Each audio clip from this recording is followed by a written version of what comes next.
لو اتعرض عليك بيت بسعر لقطة أكيد طبعا هتشتريه، معروفة مش محتاجة كلام. طب لو البيت اللقطة ده حصلت فيه جريمة قتل قبل كده، تفتكر برضه ممكن تشتريه؟ يا ريت تكتبوا لي رأيكم في الكومنتات ومنتهى الصراحة.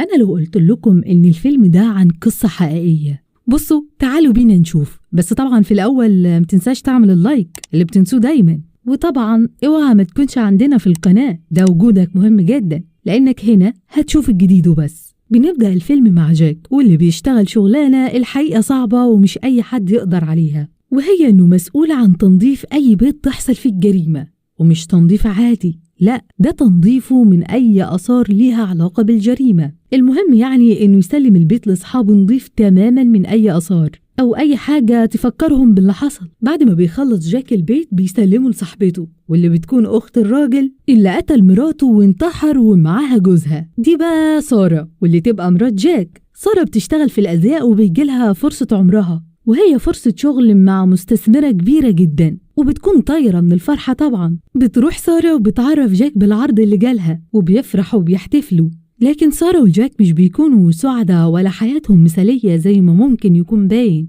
والسبب في الفجوة اللي بينهم إن جاك لما كان زعلان لموت أخوه كان منعزل تماما عن العالم، وده خلى سارة تخونه، واكتشف ده لكنها كان عندها مبرر للخيانة، وهي إنه بعيد عنها ومش مهتم بيها. يعني أخوه مات المفروض يغني ويرقص، والنبي مفيش أكتر من الست العربية اللي هي بتستحمل يا عيني طول الوقت. المهم إن جاك قرر يسامح سارة ويدي حياتهم فرصة تانية، لكنه ما كانش قادر ينسى الخيانة للأسف، ودي كانت حاجة غصب عنه. طبعا أنا كنت مستغربة إزاي أصلا هيسامحها. ولما بيروحوا لخبيرة علاقات زوجية بتقول لهم إنهم علشان ينسوا اللي فات لازم ينقلوا من مكان تاني ما يكونش ليهم فيه أي ذكريات يفتكروها، وبكده دي هتكون بداية جديدة. جاك بقى بيقترح على سارة إنهم يشتروا البيت اللي حصلت فيه آخر جريمة، وفرصة بما إن صاحبه عرضه بسعر لقطة، وده طبعا مش من جمال البيت ده علشان اللي حصل فيه.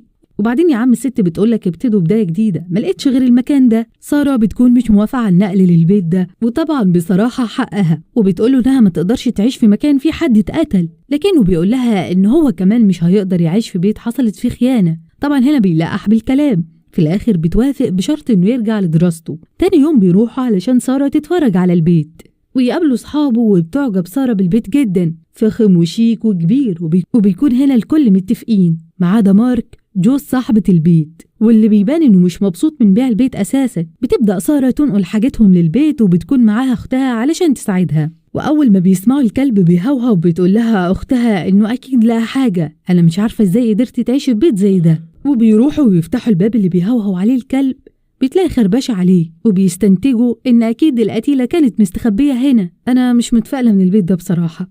بالليل واللي بتكون دي أول ليلة ليهم في البيت الجديد، بتشوف سارة خيال من ورا جاك رايح على الحمام، وبتقول لجاك على اللي شافته، وبيقوم يشوف الحمام وبيطلع مفيش حد، فطبعا بيقول لها إنه ده أكيد متهيأ لها من التوتر مش أكتر يعني، بس ده رعب وحياتك. الصبح بيلاقي جاك مجلات وصلت ليهم في البريد، وبيستغرب لأنه ما طلبش المجلات دي أصلا. وبعدها بتتفاجئ سارة إنه مفتاحها مش موجود واختفى. بيفضلوا يدوروا عليه لغاية ما بيلاقيه جاك، واللي بيكون رايح كليته لأول يوم بعد الانقطاع، وبتقوله سارة إنها محضرة له لانش بوكس في الأكل بتاعه علشان ياخده معاه. وبتروح سارة ميعادها مع سيدة الأعمال، وبتبقى مبسوطة جدا من التعاون معاها، وبتتفق معاها على كل التفاصيل، وبتقول لها إنها تخلي المساعد بتاعها يتابع معاها كل حاجة. جاك بيروح الجامعة، وهناك بيتعرف على واحدة زميلته، وبيكون في مشروع لازم يشتغلوا عليه، وبياخدوا هنا تليفونات بعض علشان يشتركوا في المشروع سوا. أول ما بتروح سارة البيت بتتفاجئ بجاك محضر لها عشاء رومانسي احتفالا بيها وبشغلها الجديد، وبيحتفلوا سوا وبيبدأوا يعدوا كل المشاكل اللي كانت بينهم، وكأنهم فعلا بدأوا بداية جديدة. بالليل وسارة نايمة بتسمع صوت موسيقى تحت شغالة. هنا بقى بدأنا. بتنزل سارة وبتلاقي فعلا في موسيقى شغالة بالرغم من إن هي وجاك نايمين، فبتطفيها وبتلاقي الباب اللي وراها اتفتح. بتقفله وتمشي، تلاقيه اتفتح مرة تانية، فبتقفله تاني بقى وبتطلع جري تنام من الرعب. الصبح بعد ما بتخلص سارة الشاور بتاعها بتلاقي على المراية انتي أجمل ست في الدنيا، وطبعا بتعرف ان جاك هو اللي كتب لها ده. هنا بتنزل تشكره على اللي كتبه لها، بس المفاجأة هنا انه مش بيكون هو اللي كاتب ده. بيضرب جرس الباب وبيلاقي طرد جايله، وبيكون طبعا ما يعرفش عنه حاجة. بيضطر طبعا يستلمه لانه خلاص فلوسه اتخصمت من حسابه في الشغل، وهو مع صاحبه بيحكي له الحاجات اللي بتحصل معاه.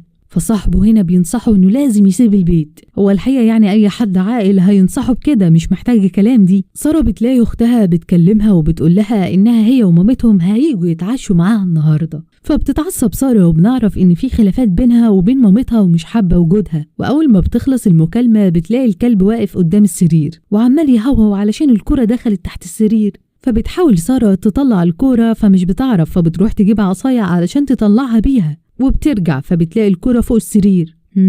من الواضح ان العفريت متعاون وحب يساعدها. ده ايه الرعب ده والنبي. بعدها بيكون عندها ميعاد مع المساعد بتاع سيدة الأعمال، واللي بتتفاجئ انه عشيقها اللي خانت جوزها معاه. طبعا في البداية بتتعصب وتفكر تلغي الشغل كله، وده لأنه مش هينفع تتعامل معاه تاني، لأن لو جاك عارف عمره ما هيغفر لها المرة دي. لكن ديفيد بيقول لها إنها لازم تكون عملية وتنتهز الفرصة، لأن شغلها كويس وشاطرة، وهو علشان متأكد من ده هو اللي ورى شغلها لمديرته وعجبها جدا شغلها، وما ينفعش تضيع الشغل ده، وبيطمنها إن مش هيكون بينهم أي حاجة غير الشغل.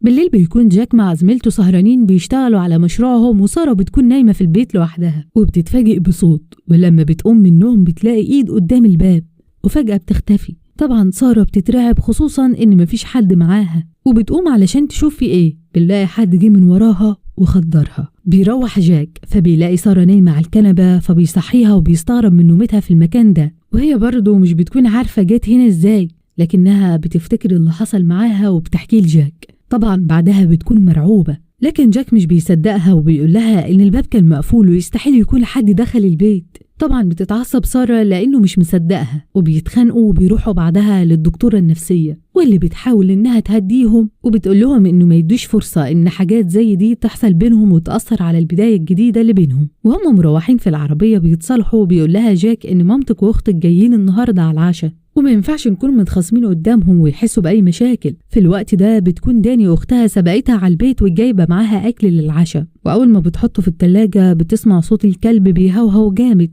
وكأنه شاف حاجة. بعدها بتلاقي الحنفية بتاعت المطبخ مفتوحة فبتقفلها. بعد ما بتمشي من قدامها بتلاقي الحنفية اتفتحت مرة تانية. لما بتقفلها بتسمع صوت خطوات في الدور اللي فوق بالرغم من إنها لوحدها في البيت، وفجأة النور بيتقطع. بتنور الكشاف وهي مرعوبة، وبتفضل تدور على الكلب في البيت كله علشان تاخده وتطلع من البيت. بتفضل تدور على الكلب لكنها بتحس كأن حد بيلاحقها، فبتخاف وتستخبى في الدولاب وتقفل عليها، وبتتفاجئ بحد جه من وراها وسحبها. بتوصل سارة وجاك البيت وبتنادي سارة على أختها بس مش بتلاقيها، ولما بتفتح التلاجة مش بتلاقي الأكل، فبتعرف إنها ما جاتش أصلا. بعدها بتوصل مامتها ويقعدوا يتعشوا وبتحصل خناقة بينهم، وبيتضح يعني إن ده العادي وإنهم على طول كده. وأثناء الخناقة بيسمعوا صوت انفجار إزاز، بيطلعوا جري بيلاقوا عربيتهم مولعة. منورة يا حاجة والله.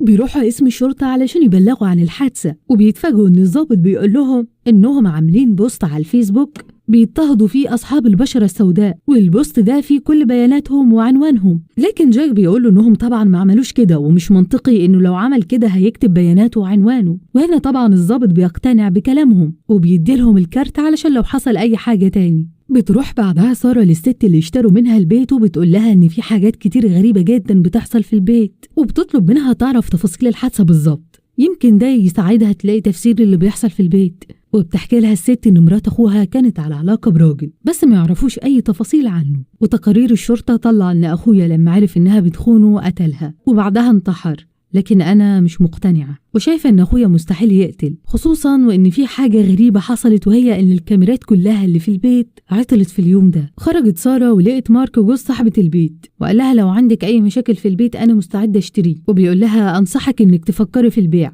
استغربت هنا سارة من طريقته ومشيت. جاك لقي الكلب وقع فجأة وتعبان، فأخدوه بسرعة وودوه للدكتورة، واللي بتفاجئهم إن نتيجة تحاليل الدم بتاعته بتوضح إن دمه كله سم، وإنه للأسف حالته متأخرة ومفيش أمل إنه يخف، وهيفضل يعاني كده لحد ما يموت. فبيقرروا إنهم يلجأوا للقتل الرحيم علشان يرحموه من إنه يفضل يتعذب، وفعلا بيعملوا كده وبيدفنوا الكلب وبيروحوا. طب والكلب ده ذنبه إيه؟ بعد ما بيروحوا بيلاقوا بوكيه ورد مبعوت على البيت ومكتوب على الكارت ديفيد اللي كان عشيق سارة. طبعا جاك هنا بيتعصب، وخصوصا لما بيعرف إنه مساعد الست اللي شغالة معاها سارة، ومش بيصدق إن مفيش بينهم أي حاجة، وبيطلب منها تسيب الشغل ده وأي حاجة تجبرها إنها تتعامل معاه. وأثناء ما هما نايمين بيسمعوا صوت تحت، وبيقولوا هنا هما الاتنين سمعوه. بيطلبوا الشرطة وبتيجي ومش بيبقى في حد، وبيقول لهم الضابط إنهم لازم يركبوا كاميرات مراقبة بصراحة يعني أنا مش عارفة إزاي الفكرة دي ما خطرتش على بالهم. المهم فعلا بيركبوا كاميرات في كل البيت، وبتتصل سارة بديفيد علشان تتخانق معاه لأنه بعت لها الورد،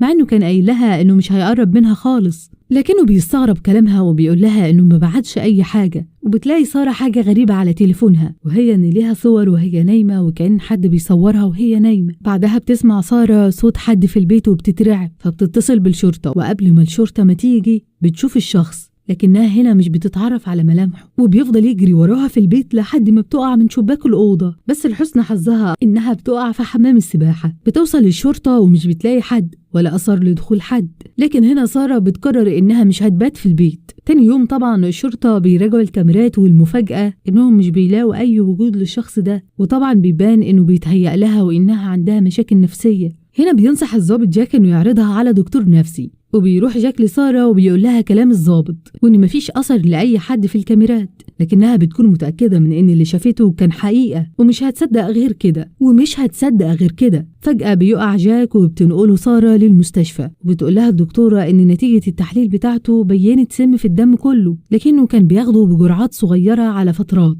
وإنه كان ممكن يموت لو استمر عليها أكتر من كده. وبيحقق معاها الضابط وبيكون مفيش متهم غيرها، لكنها بتقول له قد إيه هي بتحب جوزها ومستحيل تعمل كده. بيتم بعدها إطلاق سراحها لأن مفيش أي دليل يدينها، لكن مع الأسف جاك بيكون خلاص شاكك فيها ومش واثق من أي أكل بتعمله، حتى إنه بطل ياخد اللانش بوكس اللي بتجهزهوله، وبيقول لها إنه مش هيروح على العشاء وهيسهر مع زميلته علشان يشتغلوا في المشروع. بالليل بتتفاجئ سارة بحد بيتهجم عليها في البيت، لكنها بتقدر تضربه بالمقص، والمرة دي بتقدر الشرطة تشوفه، ومش بيعتبروها هنا إن هي تهيؤات. لكن الضابط بيقول لهم إن في أكتر من بوست مكتوب منهم، وإنها هي اللي بتطلب من الناس يعملوا كده. إيه الهبل ده؟ طب والنبي ده كلام حد يصدقه؟ لكن المفاجأة هنا إن الضابط بيقول لهم إن مارك هو اللي متورط في كتابة البوستات دي، وده علشان يطفشهم من البيت ويجبرهم يبيعوه يشتريه منهم بسعر قليل علشان يبيعه ويسدد كل ديونه. وفي احتمال كمان إنه يكون هو اللي قتل أخو مراته علشان يبان الموضوع انتحار. وفعلا هنا بيتقبض على مارك. وبالليل قبل ما جاك وسارة يناموا بتقوله سارة إنهم لازم يسيبوا بعض لأنها مش هتقدر تكمل معاه بعد ما شك إنها حاولت تموته،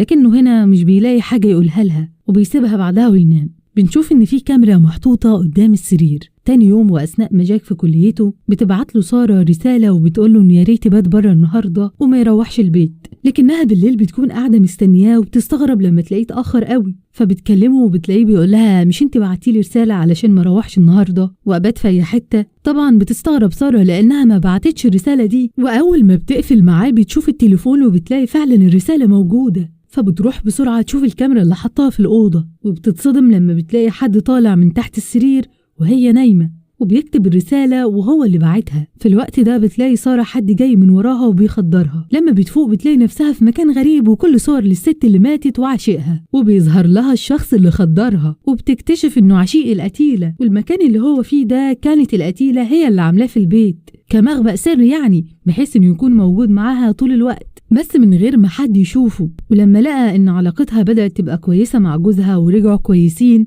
حس انها خدعته ولعبت بيه، علشان كده قتلها هي وجوزها. لكن سارة بتحاول تخدعه علشان ما يموتهاش، فبتقوله انها حاسة انها حبته وعايزة تكمل حياتها معاه وهيخلصوا من جوزها سوا. بعد ما كان مقرر انه يخدرها تاني بيكتفي بانه يكتم صوتها بس. في الوقت ده بتشوف سارة ان جاك رجع البيت، فبيمشي الراجل ومعاه الحقنة المخدرة وبيروح هنا لجاك. في الوقت ده بيدخل جاك السرير وبيلاقي حد نايم، فالطبيعي طبعا انه يفتكرها سارة، لكنه لما بيقرب منها بيكتشف انها جثة اختها. طبعا يا عيني بيترعب ويقوم بسرعة. وفي الوقت ده بتكون سارة عمالة تحاول تفك نفسها لحد ما بتنجح في ده، وبيجي الراجل من ورا جاك وبيخبطه ويوقعه فبيغمى عليه، وبيلاقي سارة فكت نفسها. بيفضل يدور عليها ولما بيلاقيها بيحاول انه يخنقها ويموتها، لكن جاك بيجي من وراه ويمسكه وبتضربه سارة في صدره بالمقص. بعدها بيتصلوا بالشرطة واللي بتوصل وبتشوف كل حاجة وبيصدقهم الضابط ويحلوا لغز البيت وقضية القتل. وطبعا كل الأحداث دي مش بيقدر جاك وسارة